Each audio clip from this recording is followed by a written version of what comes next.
नमस्कार प्यारे विद्यार्थियों, स्वागत है आपका ज्ञान सागर क्लासेस के ऑनलाइन प्लेटफॉर्म पर। आज मैं आपको प्रेसिडेंट जो राष्ट्रपति की वीटो पावर के बारे में बताऊंगा कि राष्ट्रपति की वीटो पावर शक्ति क्या होती है। ठीक है दोस्तों, तो ध्यान से देखेंगे, अपने जो राष्ट्रपति की वीटो पावर शक्ति को देखेंगे। तो जो राष्ट्रपति की वीटो पावर होती है, इसका मतलब होता है रोकना। क्या होता है? रोकना। वीटो पावर का क्या मतलब होता है दोस्तों? रोकना होता है। ठीक है, ये याद रख लेना कि अगर पूछ ले कि वीटो पावर होता क्या है, मतलब कोई भी प्रतिक्रिया आती है उसको उस पर राष्ट्रपति अपनी क्या सहमति दे सकता है या क्या नहीं दे सकता। इसका मतलब इतना याद रखना है कि क्या मतलब होता है? रोकना। ठीक है, हाँ।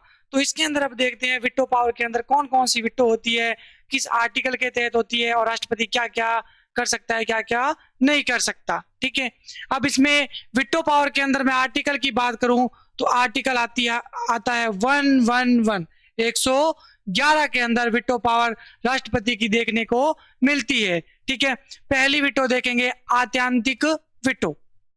पहली वीटो देखेंगे अपने आत्यांतिक वीटो। आत्यांतिक वीटो, इसका मतलब होता है रोकना, बिल्कुल स्पष्ट तरीके से मना करना।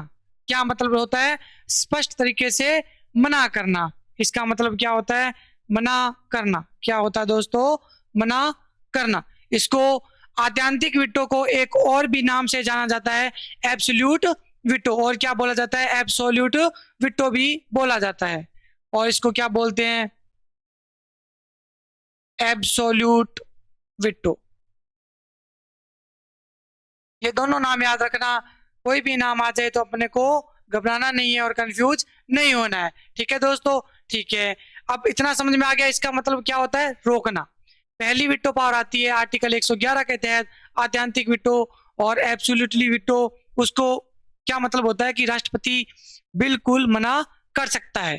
ठीक है, अब किसको मना कर सकता है और ये कब लाया जाता है और कौन लेके आता है ऐसे विधेयक को, ताकि राष्ट्रपति उसको मना कर सकता है और किसको मना नहीं कर सकता। ठीक है, अपने को पता है कि जो संसद होते हैं, जो संसद के अंदर राज्यसभा भी होती है और लोकसभा भी होती है। ठीक है, जिसमें से अधिकतम सदस्य संख्या ज्ञात की जाती है कि 15% होना चाहिए उनकी कुल सदस्य संख्या का।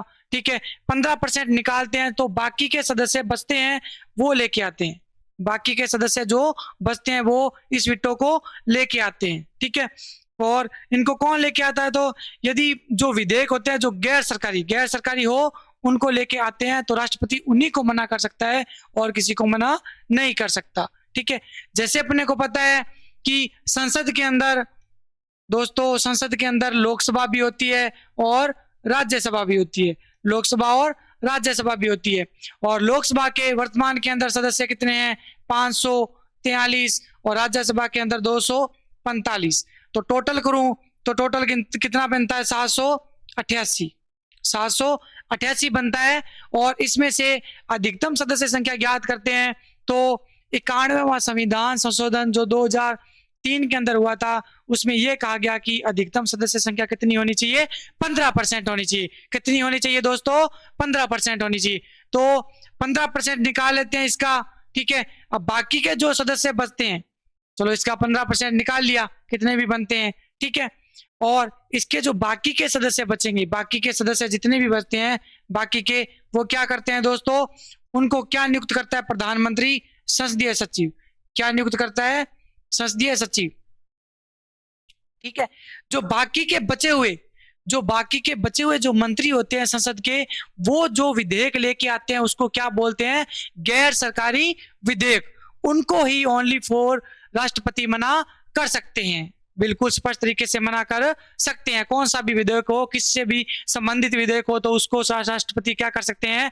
मना कर सकते हैं। ठीक है, समझ में आया दोस्तों? हाँ, तो इस आत्यांतिक वीटो का सर्वप्रथम प्रयोग किया था 1954 के अंदर किया था। और किसने किया था?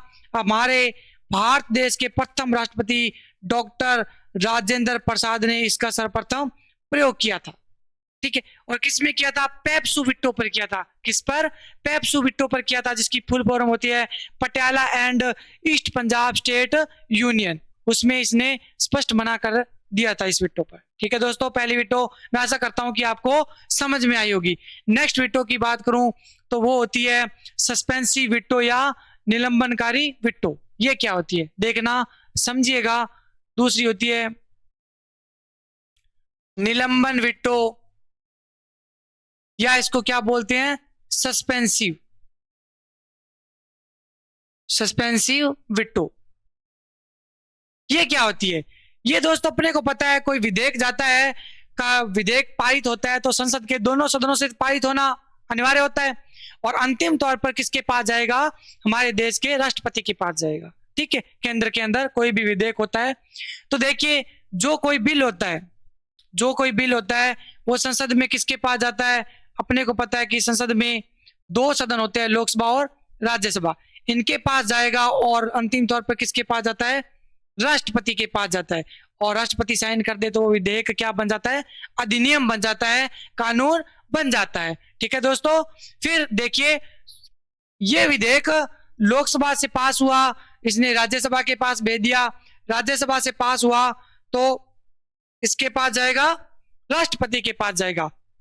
ठीक है दोस्तों, तो राष्ट्रपति इसको पुनर्विचार के लिए भी संसद में वापिस भेज सकते हैं, इस विधेयक को पुनर्विचार के लिए भी भेज सकते हैं। ठीक है, जैसे देखिए राष्ट्रपति ने इसको क्या किया, पुनर्विचार के लिए भेज दिया, और ये कितनी बार भेज सकता है? ओनली फॉर एक बार ही इस विधेयक को पुनर्विचार के लिए भेज सकता है, दो बार नहीं, एक बार ही भेज सकता है। दूसरी बार अगर उस विधेयक को पुनर्विचार के लिए भेजा जाता है और संसद उस विधेयक पर, उस बिल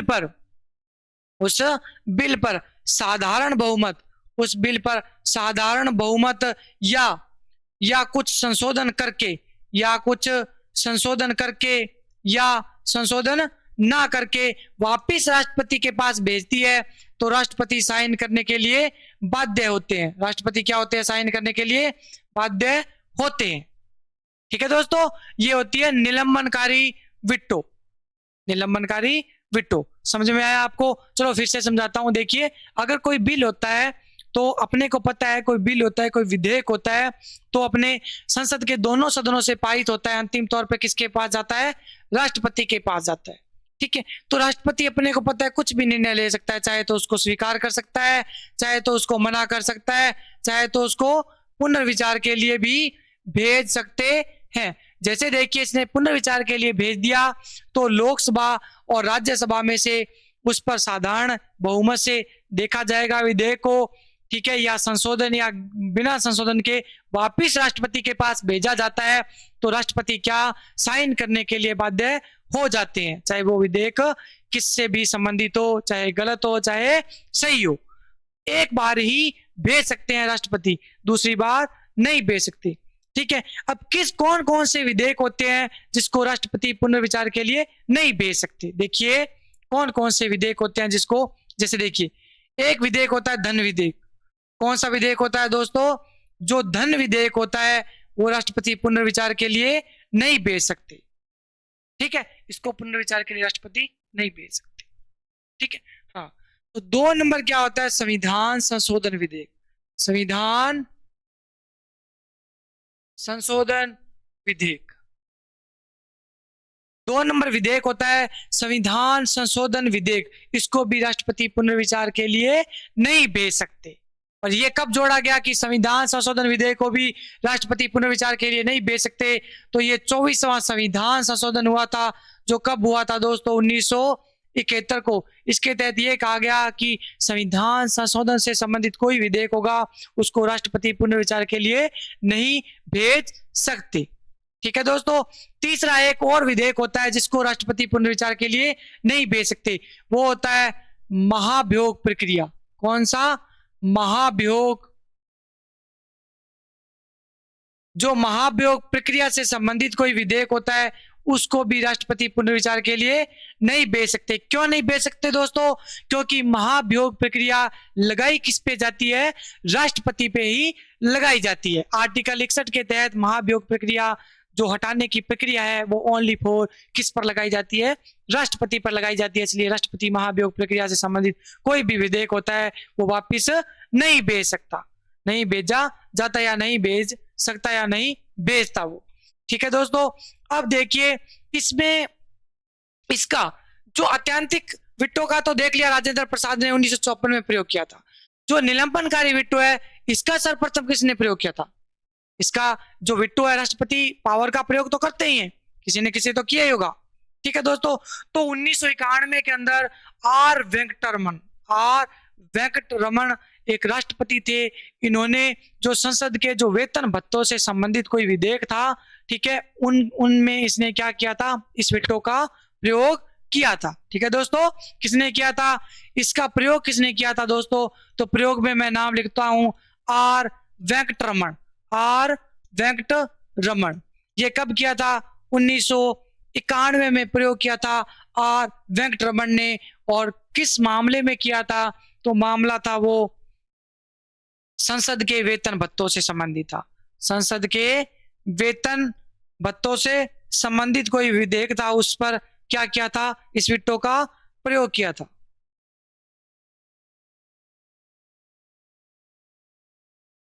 ठीक है दोस्तों, ये भी निलंबनकारी विट्टो भी आप, मैं आशा करता हूं कि आप बहुत अच्छे तरीके से आपको समझ में आया होगा। ठीक है दोस्तों, नेक्स्ट विट्टो की बात करूं मैं, तो नेक्स्ट विट्टो आता है जेबी विट्टो।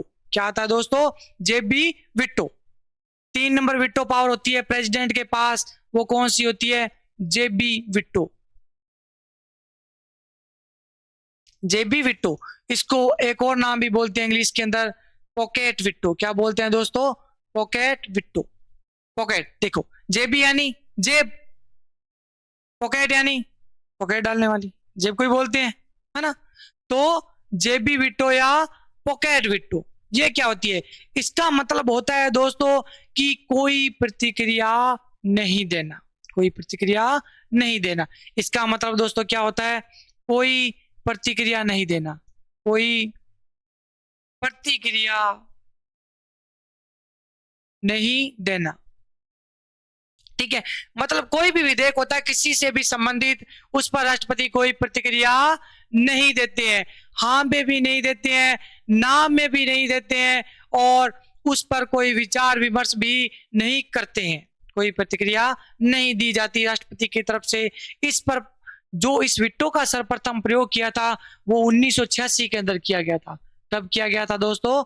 1986 के अंदर। और राष्ट्रपति का नाम आता है ज्ञानी जेल सिंह। किसने प्रयोग किया था? ज्ञानी जेल सिंह। और किस मामले में किया था? तो एक डाकघर विधेयक था।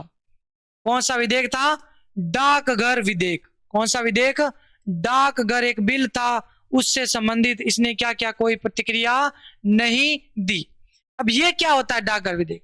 दोस्तों ये डाकघर विधेयक वो था कि इसके अंदर ये विधेयक बन के आया था, ये बिल था। उस बिल के अंदर ऐसा लिखा गया था कि अगर किसी भी डाकिये को ऐसा लगता है कि उस डाक के अंदर ऐसा कुछ गलत है, तो उस डाक को खोल के वो देख सकता है। ठीक है, ऐसे जब ये ऐसा विधेयक ज्ञानी जेल सिंह के पास आया, तो ज्ञानी जेल सिंह को ये ऐसा गलत लगा। गलत ही लगेगा, क्योंकि कुछ भी किसी की पर्सनल चीजें होती है, पर्सनल बातें होती है, कुछ भी पर्सनल भी होती है लाइफ। ठीक है, ऐसे देखेगा, ऐसे तो कोई हर कोई बोल देगा, हर कोई देखने लग जाएगा और बोल देगा मेरे को ऐसा लगा था, मेरे को ऐसा लगा था, और ऐसा कानून बन रखा है, मैंने देख लिया, मैंने कोई अपराध नहीं किया है। तो ऐसा विधेयक आया, तो ज्ञानी जेल सिंह को सही नहीं लगा ये कानून, तो ज्ञानी जेल सिंह ने क्या किया? इस पर कोई प्रतिक्रिया नहीं दी। ठीक है दोस्तों, आपको मैं आशा करता हूं कि तीनों विटो समझ में आई होगी। फिर से देखिए, अपने रिवीजन कर लेते हैं तीनों विटो का। दोस्तों देखिए, तीनों विटो का रिवीजन कर लेते हैं कि प्रेसिडेंट के पास जो विटो पावर होती है वो आर्टिकल 111 के तहत दी गई है। पहली विटो होती है आत्यांतिक विटो, इसको क्या बोलते हैं? एब्सोल्यूट विटो भी बोलते हैं। अभी एब्सोल्यूट विटो का मतलब क्या होता है? विटो का मतलब कि मना करना, स्पष्ट रूप से मना करना। ठीक है दोस्तों, इसका सर्वप्रथम प्रयोग 1954 में राजेंद्र प्रसाद ने किया था। और किसमें किया था? एक पेप्सू विटो में। किसमें किया था? पेप्सू विटो, PEPSU। ठीक है, PEPSU विटो।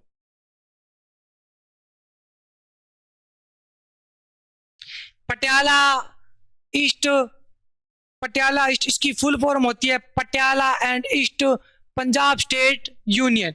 Patiala and east Punjab state union, इसके अंदर सर्वप्रथम प्रयोग किया था डॉक्टर राजेंद्र प्रसाद ने। और इसको लेके कौन आता है, ऐतिहासिक वित्तों को कौन ला सकता है?